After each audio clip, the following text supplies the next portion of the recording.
بالله من الشيطان الرجيم. بسم الله الرحمن الرحيم.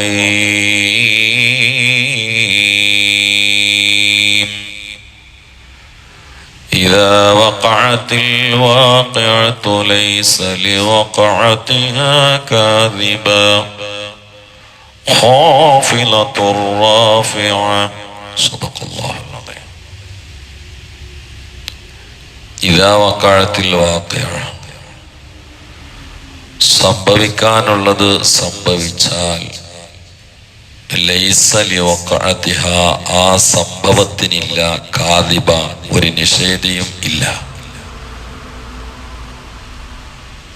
അൽ വാഖിഅയെ കുറിച്ച് അസ്സാഅ എന്നും വിശുദ്ധ ഖുർആനിൽ പലയിടത്തും ഉപയോഗിച്ചിട്ടുണ്ട്. യസ്അലൂനക അനി സ്സാഅതി അയ്യാന മുർസാഹാ ഫീമാ അൻത മിൻ ദിക്റാഹാ ഇലാ റബ്ബിക മുൻതഹാഹാ ഇന്നമാ അൻത മുൻദിറു മൻ യഖ്ശാഹാ കഅന്നഹും യൗമ യറൗനഹാ ലം യൽബസൂ ഇല്ലാ അശിയതൻ ഔ ളുഹാഹാ. അസ്സാഅ എന്ന പ്രയോഗം മൂന്ന് നിലയിലുണ്ട്. അസ്സാഅത്തുസ് സുഗ്റ, അസ്സാഅത്തുൽ വുസ്ത, അസ്സാഅത്തുൽ കുബ്ര. അസ്സാഅത്തുസ് സുഗ്റ, ഓരോ ആളുകളുടെയും മരണം അവന്റെ ഖിയാമത്താണ്. മൻ മാത ഖാമത്ത് ഖിയാമത്തു. അസ്സാഅത്തുൽ വുസ്ത എന്ന് പണ്ഡിതന്മാർ പറയുന്നത് ഓരോ നൂറ്റാണ്ടുകൾക്കാണ്. ഒരു 100 വർഷം ആകുമ്പോഴേക്ക് ഒരു തലമുറ മൊത്തം മരിച്ചിട്ടുണ്ടാവും. അതൊരു ഖിയാമത്ത് നാളാണല്ലോ. 1900-ന്റെയും 2000-ന്റെ ഇടയിൽ ജീവിച്ച ആളുകൾ ഈ സാസിൽ ഉണ്ടാവില്ല. ഉണ്ടോ?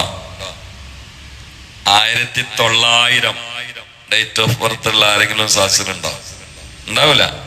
ഉണ്ടെങ്കിൽ നാളെ ഒലിക്കിൻ്റെ ഒക്കെ ചെയ്യുന്നുണ്ട്. കാരണം എന്തെങ്കിലും ഒന്ന് കൊടുക്കണ്ട. കാരണം അടുത്ത ഏതായാലും പോകുന്ന ഉറപ്പാണ്. അപ്പൊ എന്തെങ്കിലും തിന്നാണ്ട് പോയിക്കോട്ടെ വെച്ചിട്ട് അത് ഉണ്ടാവില്ല.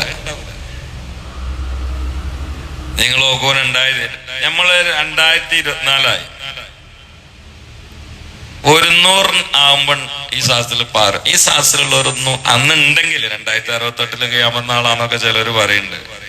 അഥവാ 2100 ഉണ്ടെങ്കിൽ ഇപ്പൊ ഉള്ള ഒരൊറ്റ കുട്ടിയൊന്നും ഉണ്ടാവില്ല. കറാമത്ത് പറയില്ല, പ്രായം കണക്കുട്ടി പറയട്ടോ, വേറെ ഒന്നും കരുതരുതേ. ഒറ്റ കുട്ടി ഉണ്ടാവില്ല. എങ്ങനെ ഉണ്ടാണ് ഇപ്പത്തെ ഈ ഭക്ഷണവും എണ്ണയും വെളിച്ചെണ്ണൊക്കെ എങ്ങനെ ഉണ്ടാണ്? അപ്പൊ ഒരു 100 കൊല്ലം, ഒരു നൂറ്റാണ്ടാവുമ്പോ അസ്സാഅത്തുൽ വുസ്ത. ഈ പറയണത് രണ്ടുമല്ല, അസ്സാഅത്തുൽ കുബ്ര. അതാണ് ഇദാ വഖഅത്തിൽ വാഖിഅ. അത് എല്ലാരെയും നശിപ്പിക്കുന്ന ലാസ്റ്റ് പ്രകമ്പനാണ്. അത് നടന്നു കഴിഞ്ഞാൽ ലൈസ ലിവഖഅതിഹാ കാദിബ, അതിനെ നിഷേധിക്കാൻ ഒരാളുണ്ടാവില്ല. 2 നിഷേധാണ് അവിടെ. ഒന്ന്, ആ സംഭവം ഉണ്ടായിട്ടില്ല എന്ന് പറയാൻ ആർക്കും പറ്റൂല. കാരണം എല്ലാവരും അതിന്റെ അനുഭവസ്ഥരാണ്. ഇന്നിപ്പോ അമേരിക്കയിൽ ഒരു സംഭവം നടന്നു, ജപ്പാനിൽ ഒരു സംഭവം നടന്നു, ചൈനയിൽ നടന്നു, അല്ലെങ്കിൽ ഇന്ത്യന്റെ ഡൽഹിയിൽ നടന്നു, അല്ലെങ്കിൽ കേരളത്തിൽ എവിടെയെങ്കിലും നടന്നു എന്നൊക്കെ പറയുമ്പോ നമുക്ക് ഇവിടെ ഇരുന്നിട്ട് ആക്ക് വെറുതെ പറയാണ് എന്ത് നടന്നു എന്ന്. അങ്ങനെയൊക്കെ ഇപ്പൊ നടക്കുക. അതൊക്കെ ഓരോ സ്ഥലത്തെ ആളുകൾ ഉണ്ടാക്കി തീർന്ന പ്രചരണങ്ങളല്ലേ നമുക്ക് പറയാം. നേരെ മറിച്ച് ഇന്ന സ്ഥലത്ത് നക്ഷത്രം ഉതിർന്നു വീണു, കാരണം നക്ഷത്രം ഒന്ന് വീണാൽ തന്നെ ഭൂമി നിറയും. കാരണം ഭൂമിനേക്കാളെ അറ്റി വലുപ്പുണ്ട സാധനം. അപ്പൊ ഇതിങ്ങനെ പൊളിഞ്ഞു വീണാൽ അതിന്റെ അടിയിൽ കിടക്കുന്ന ആളുകളൊന്നും ഒരൊറ്റ കുട്ടി മുന്തിരടക്കം നിഷേധിക്കൂല. ആ സമയത്ത് ഉറങ്ങാനോട്ട് പറ്റൂല, കാരണം ഇതിങ്ങോട്ട് കൊഞ്ഞു പോകല്ലേ. മനസ്സിലായി തോന്നില്ലേ? അപ്പൊ ഒരൊറ്റ കുട്ടി നിഷേധിക്കണ്ടാവില്ല. കാരണം ഇത് ഓരോ ആളുകളുടെയും അനുഭവമാണ്. ഓരോ ആളുകൾക്കും അതിന്റെ പരിക്ക് വരിക. അതോടുകൂടി ഖിയാമത്ത് നാളില്ല, അതിനുശേഷം ഒരു ലോകമില്ല എന്ന് പറയുന്ന ആളുകളുടെയും വായടപ്പൻ പ്രകമ്പനാണ്. ഇന്നത്തെ പ്രഭാഷണ പ്രകമ്പനങ്ങളൊന്നും അവർക്ക് ഏഷണില്ല. ആ പ്രസംഗിക്കുന്ന ആളുകളെ ട്രോൾ ചെയ്യാം. പക്ഷെ നാളെ ഈ സംഗതി കൊണ്ട് വന്നാൽ അവരും വിശ്വാസികളാണ്. അവരും സംഗതി വിശ്വാസികളായി മാറുക. പക്ഷെ ആ വിശ്വാസം കൊണ്ട് യാതൊരു ഉപകാരമില്ല. ആശ്വാസമില്ലാത്ത വിശ്വാസമാണ്. അതുകൊണ്ട് ഉപകാരമില്ല. ലോകത്തുള്ള മുഴുവൻ ആളുകളും ഒറ്റ സംഘടനയാകും, മുഅ്മിനീങ്ങളുടെ സംഘടന. പക്ഷെ അതുകൊണ്ട് കാര്യമില്ല. സുബ്ഹാനമൻജല്ല. അതിന്റെ ഒരുപാട് ലക്ഷണങ്ങളുണ്ട്. ഞാൻ എല്ലാം കൂടി പറഞ്ഞാൽ പിന്നെ ഇദാ വഖഅത്തി സൂറത്ത് അർത്ഥം വെക്കാൻ സമയം ഉണ്ടാവില്ല. പക്ഷെ പ്രധാനമായിട്ട് നമ്മൾ ഉൾക്കൊള്ളേണ്ട ചില ലക്ഷണങ്ങൾ, അന്താരാഷ്ട്ര ലക്ഷണങ്ങളൊന്നും ഞാൻ പറയണില്ല, വേണമെങ്കിൽ ഞാൻ പിന്നെ പറഞ്ഞുതരാം. അപ്പൊ നമ്മളെ തഖ്വക്ക് ഉൾക്കൊള്ളേണ്ട ചില പ്രധാനപ്പെട്ട ലക്ഷണങ്ങൾ മിനി ഖിയാമത്ത് അധികരിക്കുക എന്നുള്ളത്. വലിയ ഖിയാമത്തിന്റെ പ്രധാനപ്പെട്ട ലക്ഷണങ്ങൾ മിനി ഖിയാമത്തുകൾ അധികരിക്കുക എന്നുള്ളതാണ്. അതായത് മരണം കൂടുക, മരണം ഇങ്ങനെ കൂടുക. ഇന്നലെ സ്കെച്ചോൻ അന്ന് കാണില്ല, അന്ന് സ്കെച്ചോ നാളെ ഉണ്ടാവും ഉറപ്പില്ല. ഭക്ഷണം കഴിച്ചുകൊണ്ടിരിക്കും മരിക്കുക, എഴുതിക്കൊണ്ടിരിക്കുമ്പോ മരിക്കുക, ഫോൺ ചെയ്തുകൊണ്ടിരിക്കുമ്പോ മരിക്കുക, ഗൾഫിൽ നിന്ന് ഭാര്യക്ക് ഫോൺ ചെയ്യുക. ഒരു രോഗമില്ലാത്ത ചെറുപ്പക്കാരനായ ഭർത്താവ് പെട്ടെന്ന് സ്റ്റക്കാകുക. അപ്പൊ അവള് ചോദിക്കുക, എന്താന്ന് നിങ്ങൾക്ക് എന്താ നിങ്ങൾ വാക്കി പറയാത്ത, നിങ്ങളിനെ കളിയാക്കാണില്ലേ എന്ന് പറഞ്ഞ് വിളിച്ചിരിക്കുക. അവിടെ നിന്നൊന്നും ഇങ്ങനെ പ്രതികരണം ഇല്ലാതാവുക. കുറച്ച് കഴിഞ്ഞപ്പോ ഈ പെണ്ണിനെ വേറെ ആള് വിളിച്ചിട്ട് ചോദിക്കുക, നിങ്ങൾ എവിടെയാണ്, എന്തേ? അല്ലെ, മൂപ്പർക്ക് ചെറിയൊരു അസുഖം വന്നിട്ടുണ്ട്, ഞങ്ങൾ ആശുപത്രിക്ക് കൊണ്ടുപോകണം, സംഗതി മരിച്ചിട്ടുണ്ട്. ഗൾഫിൽ നിന്ന് ഭാര്യയായിട്ട് സംസാരിച്ചുകൊണ്ടിരിക്കുന്നതിനിടയിൽ മരിക്കുക. ഇപ്പൊ അടുത്ത് സംഭവിച്ച കാര്യമാണ് ഞാൻ പറഞ്ഞത്. അവിടുന്ന് സംസാരിച്ചുകൊണ്ടിരിക്കുമ്പോ ഇവിടുന്ന് ഹലോ എന്ന് ചോദിക്കുമ്പോ വിളി വരാതിരിക്കുക. സുബ്ഹാനമഞ്ചല്ല. പ്രസംഗത്തിനിടയിൽ മരണം, പാട്ടിന്റെ ഇടയിൽ ബഷീർ എന്നുള്ള പാട്ടുകാരൻ റാഫി സാഹിബിന്റെ ഒരു ഉറുദു പാട്ട് പാടിക്കൊണ്ടിരിക്കുമ്പോഴേ എറണാകുളത്ത് വെച്ചിട്ട് സ്റ്റേജിൽ വീണ് മരിച്ചു. പാട്ട് പാടിക്കൊണ്ടിരിക്കുമ്പോൾ മരിക്കുക. പാട്ട് പാടാൻ സാഹസിക വരുമ്പോ രോഗമില്ല എന്നല്ല അതിന്റെ അർത്ഥം. അല്ലെങ്കിൽ പറയില്ല എനിക്ക് സുഖമില്ല, എനിക്ക് നെഞ്ഞുവേനുണ്ട് എന്ന് പറയില്ല. അപ്പൊ വരുമ്പോ രോഗമില്ല എന്ന് അതിന്റെ അർത്ഥം. പക്ഷെ പാട്ടിന്റെ പകുതി ആയപ്പോഴേക്ക് ആള് കുഴഞ്ഞു വീണ് മരിച്ചു. ഇതിങ്ങനെ വ്യാപകമായ മരണം. ആരോഗ്യമുള്ള ഒരു SIയുടെ അടുത്ത് മോളെ കല്യാണത്തിന്, അയാൾ യൂണിഫോമിൽ തന്നെ മോളെ കല്യാണത്തിന് പാട്ട് കേട്ടുകൊണ്ടിരിക്കുമ്പോഴാണ് ആ കാക്കിട്ടുകൊണ്ട് മരിച്ചു മയ്യത്തായത്. കച്ചവടത്തിനിടയിൽ മരിക്കുക, സാധനം എടുത്തു കൊടുക്കും മരിക്കുക, പൈസ എണ്ണുമ്പോ മരിക്കുക. ഇത് വ്യാപകല്ലേ, നമ്മൾ അറിയണല്ലേ. ഇത് എപ്പോഴാണ് നമ്മളെ വേട്ടയാടുന്നുള്ള വിഷയത്തിലല്ലേ നമുക്ക് അറിയാത്തുള്ളൂ. ഇത് നടന്നുകൊണ്ടിരിക്കുക. ഇത് സത്യത്തിൽ വലിയ ഖിയാമത്തിന്റെ ലക്ഷണമാണ്. ഫുജിഅത്തുൽ മൗത്ത് അധികരിക്കുക എന്ന് ഹബീബരായ മുഹമ്മദ് മുസ്തഫ. അതൊന്ന് വ്യാപകമാണ്. മനുഷ്യരുടെ ഇടയിലുള്ള പരസ്പര വിശ്വാസം നഷ്ടപ്പെടുന്ന കാലമാണ്.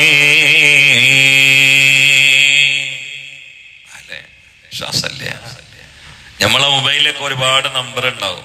നമ്മളെ കുടുംബക്കാരെ, നമ്മളെ സുഹൃത്തുക്കൾ, ആരോടാ ഇപ്പൊ നമ്മളെ സീക്രട്ട് കാര്യമൊന്നും ഏൽപ്പിക്കാൻ പറ്റുക? നമ്പറൊന്ന് തോണ്ടി നോക്കാണ്. അങ്ങനെ പറ്റൂല, അങ്ങനെ തീരെ പറ്റൂല.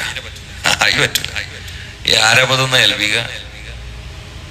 നമ്പറാണെങ്കിൽ 500 ഫ്രണ്ട്സിന്റെ നമ്പർ ഉണ്ട്.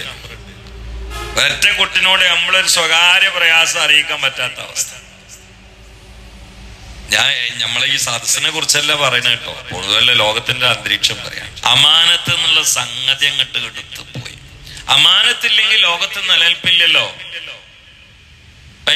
ഞാനും പൊതുവെ ചില സമയത്തൊക്കെ മുടിയെട്ടാൻ കാറില് ഇവിടെ ഉള്ളൊരു ഹൈന്ദവ സഹോദരന്റെ ഒരു കട ഉണ്ട്. നീറ്റ് സ്വഭാവമാണ്, സൽസ്വഭാവമാണ്. ചിലപ്പോ അവിടെ പോയിട്ടാണ് മുടിവെട്ടല്.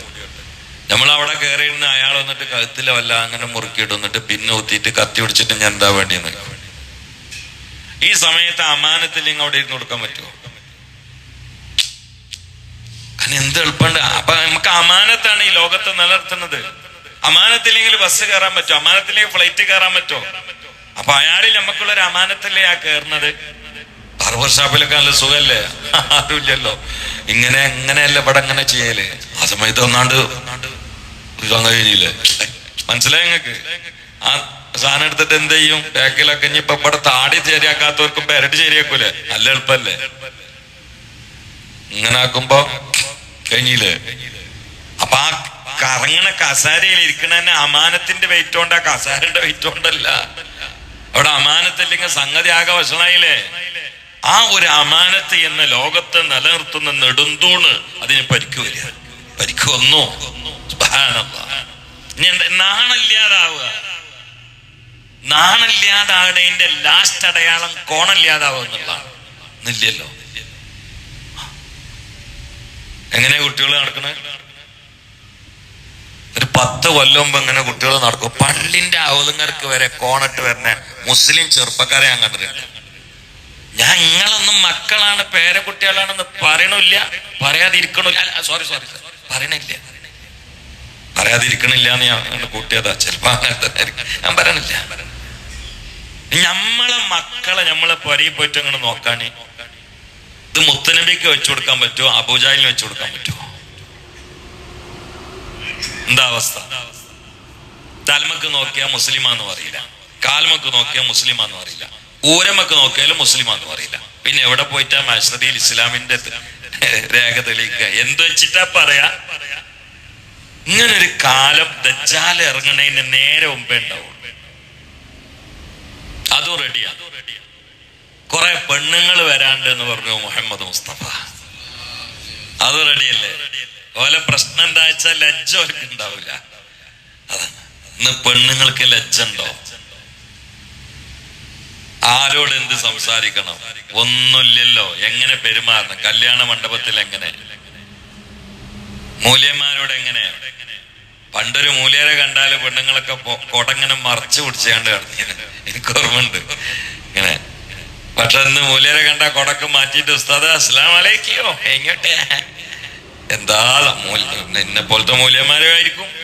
ഓൽക്ക് ഈ കൊട മാറ്റി തന്നെയാണ് വേണ്ടത്.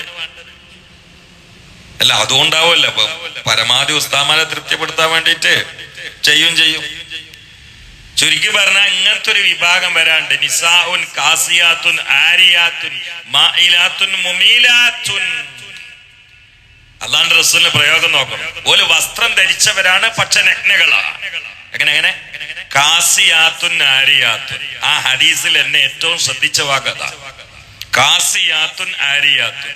വസ്ത്രം ധരിച്ചവരാണ്, നഗ്നകളാണ്. എങ്ങനെ പറയാ? ഇന്നത്തെ പെണ്ണുങ്ങളെ കുറിച്ചാണ് ആ പറയുന്നത്.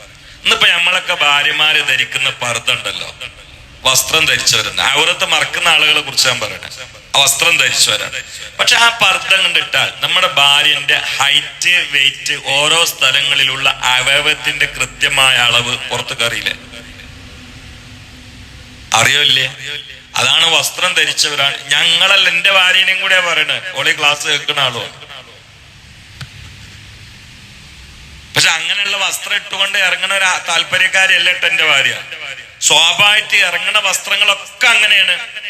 ഒരിക്കൽ ഞാനിങ്ങനെ ഇട്ടപ്പോ ചോദിച്ചു, ഇത് എന്താ സംഗതി? മാറ്റിയിടിച്ചു. കാരണം സംഗതി അറിയാതെ ഇടുകയാണ്. കിട്ടണമൊക്കെ ഇപ്പൊ അങ്ങനെ തന്നെയാണ്. അങ്ങനത്തെ അല്ലാത്ത ഇറങ്ങണില്ല. പക്ഷെ അതന്നെ വാങ്ങിയിട്ട് കുറച്ചും കൂടി ടൈറ്റ് ഉള്ളത് വാങ്ങിയിട്ട് ചുടിദാറും മാക്സിയും പർദ്ദയും മൊത്തം ശരീരത്തിന്റെ ഉള്ളിലുള്ള ഓരോ അവയവങ്ങളെയും ഇഞ്ചിഞ്ചായി പുറത്തേക്ക് തുടിപ്പിക്കുന്ന കൃത്യമായ ചിത്രീകരണം നടത്തുന്ന വേഷവിധാനം എക്കാലത്താണോ അത് ദജ്ജാലിന്റെ മുമ്പുള്ള അരങ്ങേറ്റമാ? ഇത് നമ്മളെ വരയിലൊക്കെ ഉണ്ടോ നോക്കിയാൽ മതി. ഇതിനെതിരായിട്ട് ആരെങ്കിലും മട്ടത്തിലൊന്ന് മറിച്ചിട്ട് കല്യാണത്തിന് പോയാലോ, ബദ അൽ ഇസ്ലാമു ഗരീബ ഫസയഊദു കമാ ബദ ഫതൂബാ ലിൽ ഉറബ. അപ്പോഴാണ് നമുക്ക് മനസ്സിലാകുക ഇസ്ലാം വിദേശിയെ പോലെ വന്നു, അങ്ങനെ തന്നെ മടങ്ങുന്നു. അപ്പൊ അങ്ങനെയാണ്. ഒരു അപരിചിതനായ വിദേശ നാട്ടിൽ നിന്ന് എല്ലാരും കൂടി നിങ്ങൾ ഇവിടുന്ന് എന്താ ഇങ്ങനെ ഇവിടെ എന്താ ഇപ്പൊ അങ്ങനെ തിച്ച് എന്തല്ല നിങ്ങളുടെ പേരെന്താ? എല്ലാരും കൂടിയാണ് വാളയും. ശരിക്കും ഒരു ഔറത്തൊക്കെ മറിച്ചിട്ട് ദീനി ചിട്ടയിൽ ഒരാൾ കല്യാണ മണ്ഡപത്തിലാണ്ട് പോയാൽ എന്താർക്ക് നേരം വെളുത്തില്ല? 921 കഴിച്ച് പോണേ എവിടുക്ക പറ്റിയത് എന്താ ഇത് ഞങ്ങൾക്കൊന്നും അറിയില്ലേ? ഇതാകാണ്ട് കൂടുന്നു.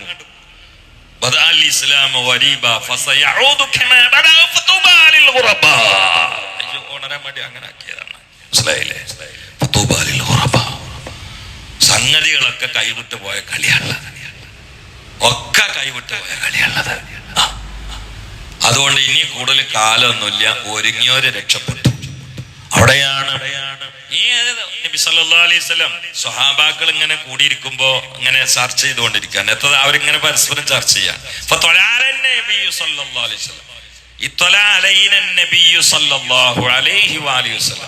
നബി ഞങ്ങളെ അടുത്ത് വന്നു. ചോദിച്ചു, എന്താ നിങ്ങൾ പറയണേ? ഞങ്ങള് ഖിയാമത്ത് നാളിനെ കുറിച്ച് ചർച്ച ചെയ്യണ്ട നബി എന്ന് പറഞ്ഞു. അപ്പൊ അള്ളാന്റെ റസൂൽ പറഞ്ഞു, ഒരു 10 കാര്യം ഇല്ലാതെ ഖിയാമത്ത് സംഭവിക്കൂല. അതിലൊന്ന് പറഞ്ഞത് ഒരു പുക വരാണ്ട്, ദജ്ജാലും വരാണ്ട്. പുക ഇപ്പൊ നടക്കുന്ന യുദ്ധങ്ങളിൽ ഉരുണ്ടുകൂടുന്ന പുകയാണോ അല്ല വേറെ യഥാർത്ഥ പുകയാണോ ഒക്കെ കണ്ടു കാണാം.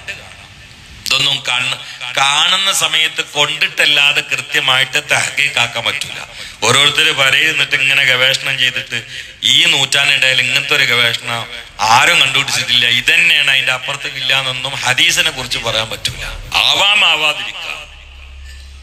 അപ്പൊ എന്താണ് ആ സംഗതികൾ? ചിലതൊക്കെ വന്ന് സംഭവിച്ച് അനുഭവിച്ചാൽ മാത്രമേ ഇതായിരുന്ന പറഞ്ഞിരുന്നില്ലേന്ന് മനസ്സിലാവുള്ളൂ. ഏതായാലും ഒരു പുകയെ കുറിച്ച് ചർച്ച ചെയ്യുന്നുണ്ട്, തീജ്വാലയെ കുറിച്ച് ചർച്ച ചെയ്യുന്നുണ്ട്, കറുത്ത കൊടികളുള്ള ആളുകളെ കുറിച്ച് ചർച്ച ചെയ്യുന്നുണ്ട്, രോമാവൃതമായ ആളുകളെ കുറിച്ച് ചർച്ച ചെയ്യുന്നുണ്ട്. ഇതൊക്കെ നടക്കുന്ന സമയത്ത് വലിയ വലിയ അടയാളങ്ങൾ വേറെ ചിലതും കൂടി വരാണ്ട്. അതോടുകൂടിയാണ് ഇദാ വഖഅത്തിൽ വാഖിഅ ലൈസ ലിവഖഅതിഹാ കാദിബാ ഖാഫിളത്തുർ റാഫിഅ ഇദാ റുജ്ജത്തിൽ അർളു റജ്ജാ വബുസ്സത്തിൽ ജിബാലു ബസ്സാ. ഇൻഷാ അല്ലാഹ് അർത്ഥവും വിശദീകരണം തുടരാൻ അല്ലാഹു തൗഫീഖ് ചെയ്യട്ടെ. സല്ലല്ലാഹു അലാ മുഹമ്മദ് സല്ലല്ലാഹു അലൈഹി വസല്ലം. സല്ലല്ലാഹു അലാ മുഹമ്മദ് സല്ലല്ലാഹു അലൈഹി വസല്ലം. اللهم صل على محمد يا ربي صل عليه وسلم. الحمد لله رب العالمين. اللهم صل على سيدنا محمد وعلى آل سيدنا محمد. اللهم اغفر للمؤمنين والمؤمنات والمسلمين والمسلمات الأحياء منهم والأموات إنك مجيب الدعوات. اللهم انصر أمة سيدنا محمد ورحم أمة سيدنا محمد. تجاوز عن أمة سيدنا محمد. اجعلنا من خيار أمته ومن محبيه يا ذا الجلال والإكرام. اغفر لنا ولوالدينا ولأساتذتنا ولأزواجنا ولذرياتنا ولمن ماتوا منا لمن دفنوا حوالينا وللحجاج والعمال ولجميع المؤمنين والمؤمنات. آمين برحمتك يا أرحم الراحمين. وصلى الله تعالى وسلم على خلق سيدنا محمد وآله وصحبه أجمعين. سبحان ربك رب العزة عما يصفون وسلام على المرسلين والحمد